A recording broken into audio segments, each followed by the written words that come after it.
महाशयांनी शिवसेनेत प्रवेश केला, म्हणतात नाही केला. अरे शिवरायांचा मावळा शिलेदार म्हणता, मग त्यांची शपथ घ्या, प्रवेश केला की नाही केला सांगा.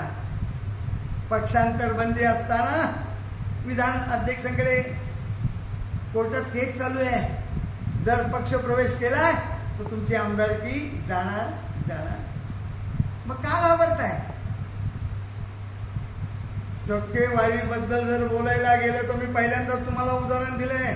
मार्केटच्या दलालाचं 30% आज जुन्नर तालुक्यात चाललेली आहे.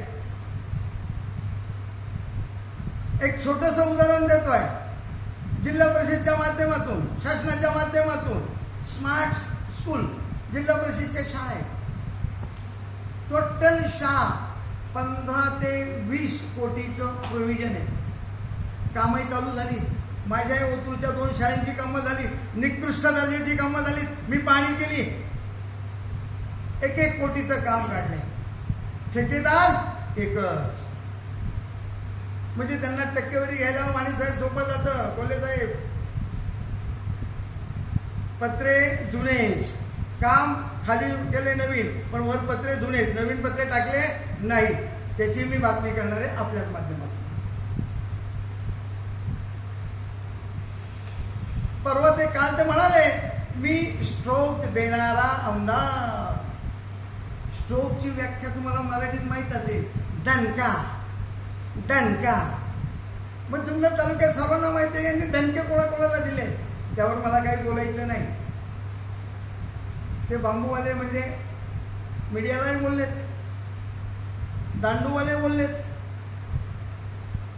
मग दांडूवाल्याला बोलताना त्यांनी तारतम्य ठेवलं पाहिजे होतं की सोशल मीडियाचं माध्यम हेच आपल्याला सर्वसामान्य जनतेच्या घराघरात मोबाईलच्या माध्यमातून जाईल आणि सर्वांना त्याची माहिती मिळते.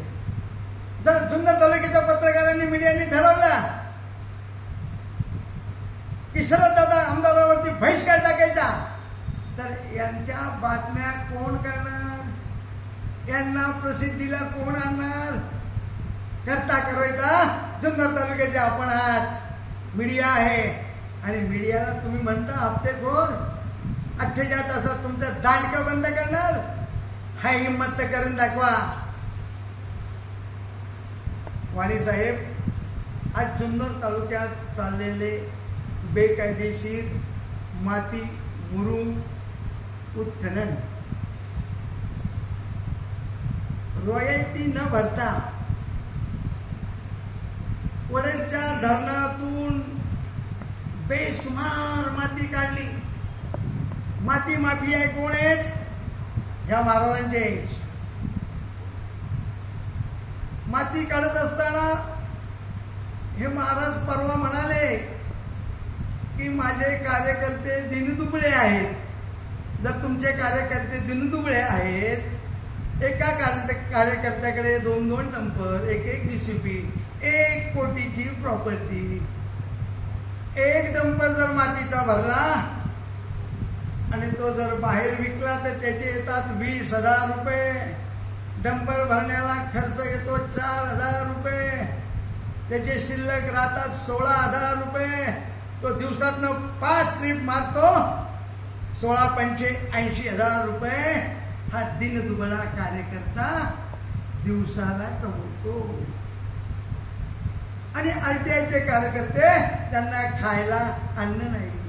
आणि ही मीडियाची दांडकी बंद करणार आणि माझ्या कार्यकर्त्यांना मी करोडोपती करणार, असे हे जुन्नर तालुक्याचे आमदार.